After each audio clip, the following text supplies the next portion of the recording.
Chemistry by Chandrawat sir.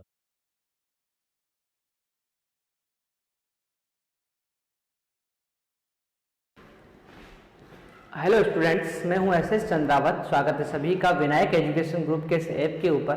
पहले विद्यार्थी आपके सामने फिर से लेकर हाजिर हो चुका हूं 12th क्लास केमिस्ट्री, और इसके अंदर अपन चर्चा कर रहे हैं लेसन 9th उप सहसंयोजक यौगिक या कोऑर्डिनेशन कंपाउंड के बारे में। इस चर्चा को अपना आगे बढ़ाते हैं, और पिछले सेशन में मैंने आपको बताया था अष्टफलकीय संकुलों के लिए क्रिस्टल क्षेत्र विपाटन के बारे में।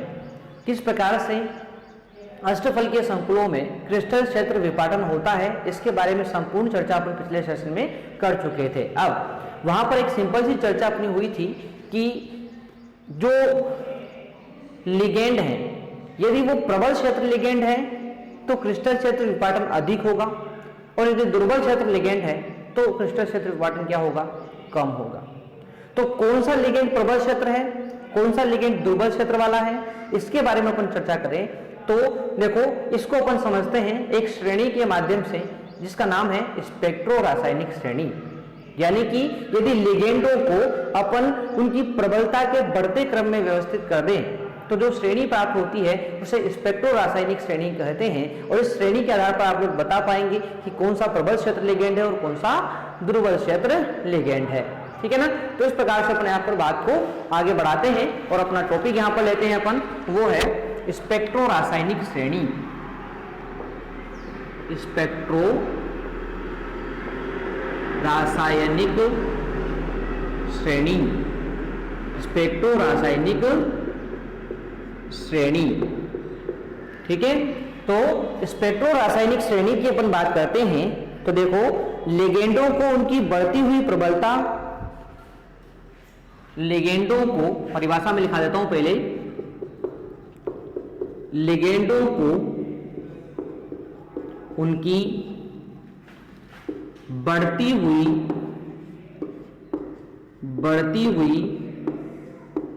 प्रबलता के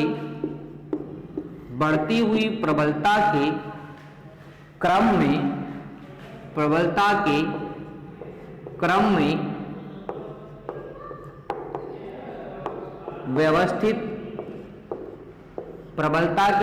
में व्यवस्थित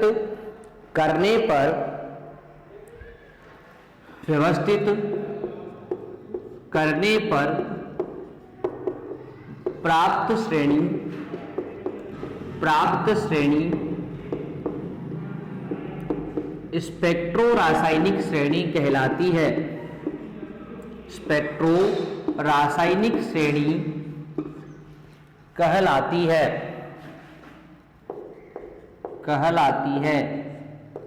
ठीक है।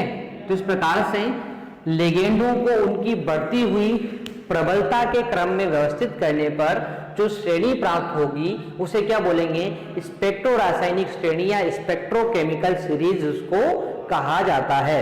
ठीक है ना। अब कौन सा प्रबल क्षेत्र लिगेंड होगा, कौन सा दुर्बल होगा, इसके बारे में अपन यहां पर चर्चा कर लेते हैं। तो इसको आप लोग ध्यानपूर्वक देखेंगे यहां पर। ठीक है। चलो, तो ध्यानपूर्वक आप लोग उसको देखेंगे। सबसे प्रबल क्षेत्र देखो, बढ़ते क्रम में उनको व्यवस्थित करना है तो पहले आते हैं दुर्बल क्षेत्र लिगेंड, जैसे कि I माइनस है, Br माइनस है, SCN माइनस है, Cl माइनस है। इसके अलावा बात करें अपन यहां पर N माइनस 3 है, NO3 माइनस है, N माइनस 3 है, NO3 माइनस है। इसके अलावा बात करें अपन F माइनस है।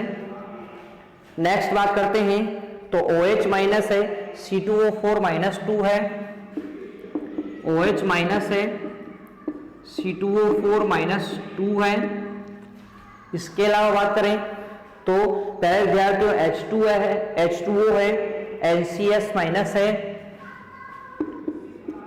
H2O NCS माइनस है।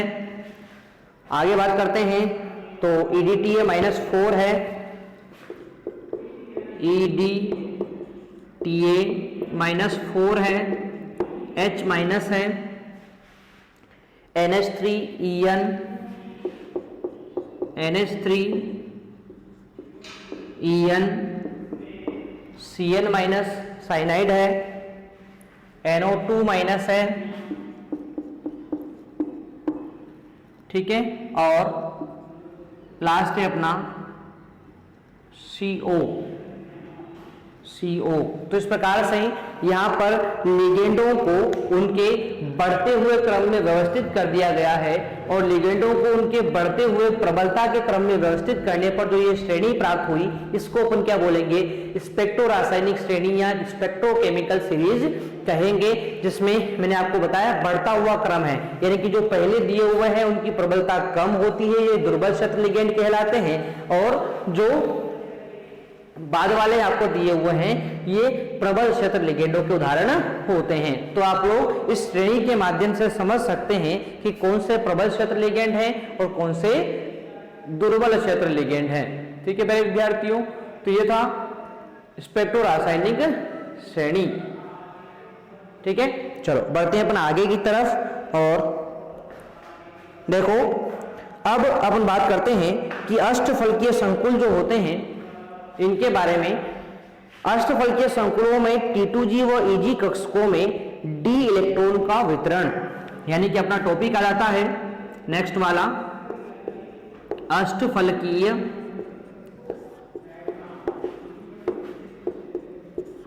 संकुलों में T2G व EG कक्षकों में d इलेक्ट्रॉन का वितरण। ठीक है, तो अष्टफलकीय संकुलों में या अष्टफलकीय संकुलों के T2G व EG कक्षकों में d इलेक्ट्रॉन का वितरण, यानी अपन ने बात की थी कि क्रिस्टल क्षेत्र सिद्धांत के कारण या क्रिस्टल क्षेत्र उत्पन्न होने के कारण अष्टफलकीय संकुलों में जो समभ्रंश डी कक्षक होते हैं वो दो भागों में बढ़ जाते हैं। जिनकी ऊर्जा ज्यादा होती है उन्हें EG कक्षक कहते हैं, जिनकी ऊर्जा कम होती है उन्हें T2G कक्षक कहते हैं। अब इन EG और T2G कक्षक में किस प्रकार से इलेक्ट्रॉन भरे जाएंगे इनके बारे में अपन यहाँ पर चर्चा करने वाले हैं। ठीक है, तो किस प्रकार से अपन इलेक्ट्रॉन भरते हैं, तो देखो यह निम्न दो प्रकार की ऊर्जाओं पर निर्भर करता है। इलेक्ट्रॉनों का वितरण जो होता है यह निम्न दो प्रकार की ऊर्जाओं पर निर्भर करता है। दो प्रकार की ऊर्जाओं पर निर्भर करता है। पहला तो होता है क्रिस्टल क्षेत्र विपाटन ऊर्जा,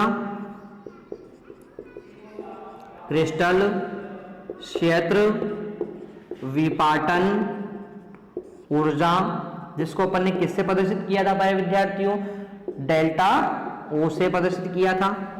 और दूसरी होती है युग्मन ऊर्जा, युग्मन ऊर्जा पेयरिंग एनर्जी, यानी कि P होती है। तो इस प्रकार से दो ऊर्जाओं के मान के ऊपर इन अष्टफलकीय संकुलों में T2G व EG कक्षकों में इलेक्ट्रॉन का वितरण निर्भर करता है। ठीक है, चलो तो यहां तक की बात आपको समझ में आ गई होगी।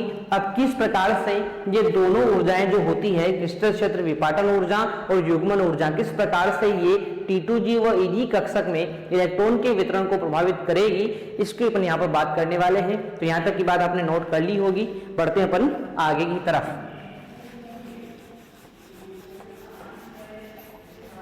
साथ के साथ आप लोग उसको नोट जरूर करते रहेंगे, ठीक है, ताकि आपके नोट्स जो हैं वो कंप्लीट हो जाएं और इन शानदार नोट्स को अपन आप आगे भी जो है अच्छे से पढ़ पाएं। ठीक है, तो साथ के साथ आपको लिखना जरूर है। ठीक है मेरे विद्यार्थियों, क्योंकि लिखने से जो है आपकी सारी चीजें जो है वो अच्छे से कंप्लीट हो जाएगी। ठीक है, और फिर भी यदि कहीं पर आपको कोई दिक्कत आती है तो आप लोग चैट बॉक्स में या कमेंट बॉक्स में कमेंट करके मुझे जरूर बताएंगे। ठीक है, चलो अब देखो भाई, बात करते हैं अपन यहां पर कि प्रबल क्षेत्र लिगेंड, प्रबल क्षेत्र लिगेंड के लिए, देखो प्रबल क्षेत्र लिगेंड के लिए क्या होता है, प्रबल क्षेत्र लिगेंड के लिए डेल्टा ओ का मान P से ज्यादा होता है। ठीक है, प्रबल क्षेत्र लिगेंड के लिए क्या होता है, डेल्टा ओ यानी क्रिस्टल क्षेत्र विपाटन ऊर्जा का मान क्या होता है, पेयरिंग एनर्जी युग्मन ऊर्जा से ज्यादा हो तो इलेक्ट्रॉन का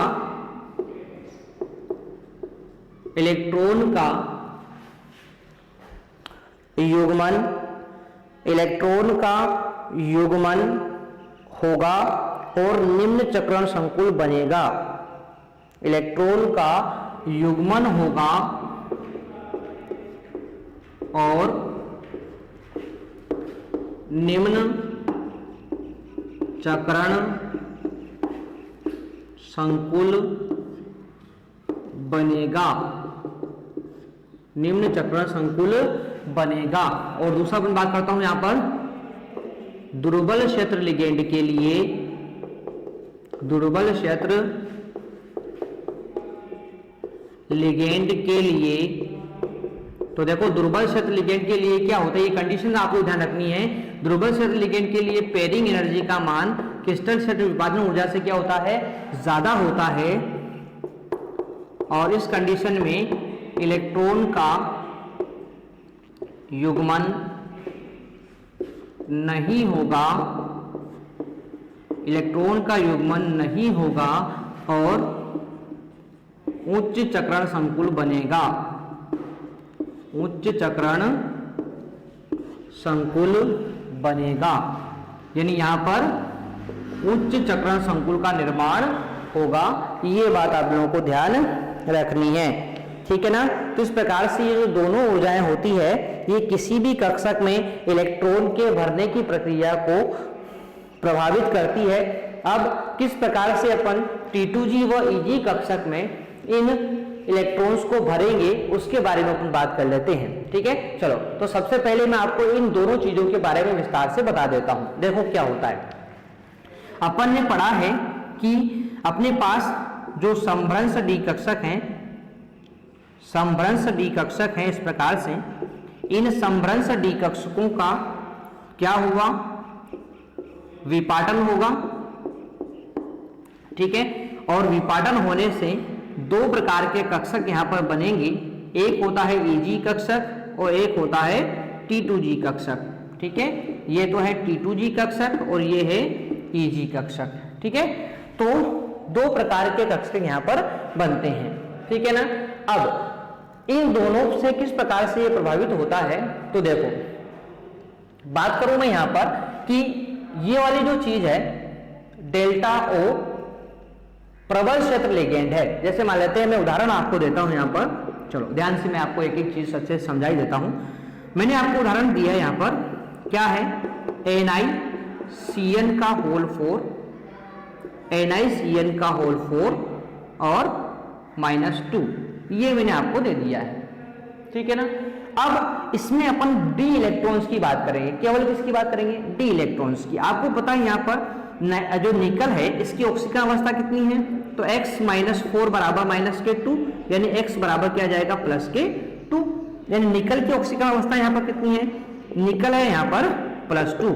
अब देखो +2 यदि निकल है तो आपको पता है निकल का इलेक्ट्रॉनिक विन्यास क्या होता है, निकल परमाणु का इलेक्ट्रॉनिक विन्यास क्या होता है, परमाणु क्रमांक 28 होता है, तो इलेक्ट्रॉनिक विन्यास होगा 3d8-4s2, यही होता है भाई, 3d8-4s2 इसका इलेक्ट्रॉनिक विन्यास होता है। अब क्या हुआ, Na+2 का इलेक्ट्रॉनिक विन्यास लिखना है तो ये तो क्या हो जाएंगे, बाहर निकल जाएंगे, दो इलेक्ट्रॉन त्याग दिए इसने, तभी तो +2 बनेगा। यानी यहां पर क्या होगा, D8 विन्यास पाया जाएगा।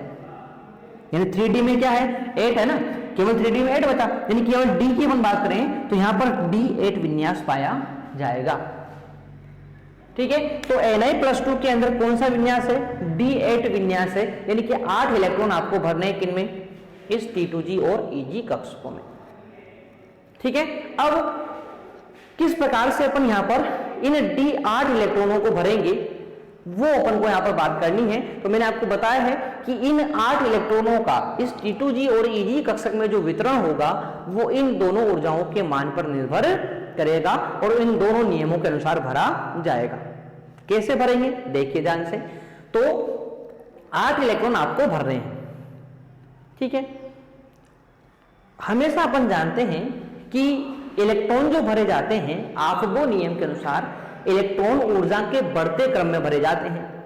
अब इलेक्ट्रॉन ऊर्जा के बढ़ते क्रम में भरे जाते हैं तो क्या होगा कि इलेक्ट्रॉन सबसे पहले कहां आएगा, निम्न ऊर्जा स्तर में आएगा। ये निम्न ऊर्जा स्तर है, जिसकी ऊर्जा कम है उसकी ऊर्जा क्या है, ज्यादा है, ठीक है ना। तो इलेक्ट्रॉन तो सबसे पहले तो कहां आएगा, आपको पता है कम ऊर्जा वाले कक्ष में भरा जाएगा। अब देखो अपने पास कुल कितने इलेक्ट्रॉन है, 8 इलेक्ट्रॉन है। इलेक्ट्रॉन भरना शुरू करते हैं अपन। तो देखो सबसे पहले तो एक एक इलेक्ट्रॉन भरे जाएंगे हुंड के नियमानुसार। देखो यहाँ पर इलेक्ट्रॉन भरने का नियम क्या है, वही नियम है हुंड का नियम, पाउली का, पोर्जन का नियम, आपका आफबो नियम, इन्हीं के अनुसार यहाँ पर इलेक्ट्रॉन भरे जाएंगे, ठीक है ना। तो अपने पास 8 इलेक्ट्रॉन भरने थे, 3 इलेक्ट्रॉन मैंने यहाँ पर कम ऊर्जा वाले कक्षक में एक एक करके एकांतर क्रम में भर दिया है।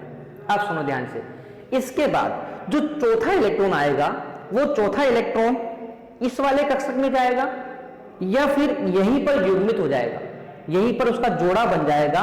ये किस पर निर्भर करता है, प्रबल क्षेत्र लिगेंड व दुर्बल क्षेत्र लिगेंड पर निर्भर करता है। कैसे देखिए आप लोग, यहां पर CN क्या है, साइनाइड है और साइनो है। इस साइनो के अंदर कार्बन दाता परमाणु होता है, यानी कि ये प्रबल क्षेत्र लिगेंड है। मैंने आपको बताया था अभी स्पेक्ट्रो रसायन श्रेणी में ये प्रबल क्षेत्र लिगेंड है। और प्रबल क्षेत्र लिगेंड है तो मैंने आपको क्या बता दिया है कि प्रबल क्षेत्र लिगेंड होने के कारण विपाटन ऊर्जा का मान क्या होगा, ज्यादा होगा, और पेयरिंग एनर्जी का मान क्या होगा, कम होगा। यानी कि यहां पर क्या होगा, इलेक्ट्रॉन का युग्मन, यानी कि जो आने वाला चौथा इलेक्ट्रॉन भरा जाएगा वो यहीं पर क्या हो जाएगा, युग्मित हो जाएगा, क्योंकि युग्मन ऊर्जा का मान क्या है, कम है, विपाटन ऊर्जा का मान ज्यादा है, ठीक है। तो यहीं पर क्या हो जाएगा, वो युग्मित हो जाता है, ठीक है ना। तो यहां पर चौथा इलेक्ट्रॉन भी इसमें आ जाएगा, पांचवा भी आ जाएगा और छठा आ जाएगा। अब बचे 2 इलेक्ट्रॉन और, तो अब कहां आ जाएंगे, जब ये पूरी तरह से भर चुका है तो अब इलेक्ट्रॉन कहां आएंगे, एकांतर क्रम में EG के अंदर आ जाएंगे। तो इस प्रकार से अपन इलेक्ट्रॉन को भरते हैं। अब आप बोलेंगे कि मान लो सर यहां पर दुर्बल वाला होता तो फिर क्या होता, यदि प्रबल क्षेत्र लिगेंड न होकर यहां पर दुर्बल क्षेत्र लिगेंड होता तो क्या होता सर। तो देखिए भाई, तो फिर ये होता, देखो आप लोग ध्यानपूर्वक, तो फिर ये होता कि दुर्बल क्षेत्र लिगेंड है तो पहले एक एक इलेक्ट्रॉन यहां पर भर देते हैं अपन, 3 इलेक्ट्रॉन हो गए। अब दुर्बल क्षेत्र लिगेंड का युग्मन तो होगा नहीं, कहां जाएगा इलेक्ट्रॉन, देखो विपाटन ऊर्जा का मान कम है तो कहां जाएगा इलेक्ट्रॉन, ऊपर जाएगा, यानी कि 4 और 5, उसके बाद 6, 7 और 8। अब देखो इलेक्ट्रॉनिक विन्यास तो वैसा ही रहा, T2G में 6 इलेक्ट्रॉन आ गए, EG में 2 इलेक्ट्रॉन आ गए, ठीक है ना। परंतु भरने का तरीका चेंज हो गया, देखा आपने, भरने का तरीका यहां पर क्या हो गया, चेंज हो गया है कि यदि प्रबल क्षेत्र लिगेंड है तो इलेक्ट्रॉन का युग्मन हो जाएगा, और यदि दुर्बल क्षेत्र लिगेंड है तो इलेक्ट्रॉन पहले एकांतर क्रम में भरे जाएंगे, नीचे और ऊपर, उसके बाद क्या होगा, युग्मन होगा, ठीक है। तो इस प्रकार से अपन क्या कर सकते हैं, किसी भी T2G व EG कक्षक में इलेक्ट्रॉनों का वितरण कर सकते हैं, ठीक है प्यारे विद्यार्थियों। तो इस प्रकार से अपन यहाँ पर इलेक्ट्रॉन का युग्मन करते हैं। आशा करता हूं आपको यहाँ पर बात समझ में आ गई होगी, ठीक है। चलो, तो ये था अपना इलेक्ट्रॉनों का युग्मन किस प्रकार से किया जाए, इसके बारे में मैंने आपको उदाहरण सहित यहाँ पर बता दिया है। तो प्यारे विद्यार्थियों को यहाँ तक की बात बिल्कुल समझ में आ गई होगी, ठीक है। तो आज अपन इतना ही करेंगे, किस प्रकार से इलेक्ट्रॉनों का वितरण होगा उसको अपन पढ़ेंगे कहाँ पर, नेक्स्ट क्लास में। तो यहाँ तक आप लोग कंप्लीट कर लेंगे, मिलते हैं नेक्स्ट क्लास में, तब तक के लिए टेक केयर, बाय।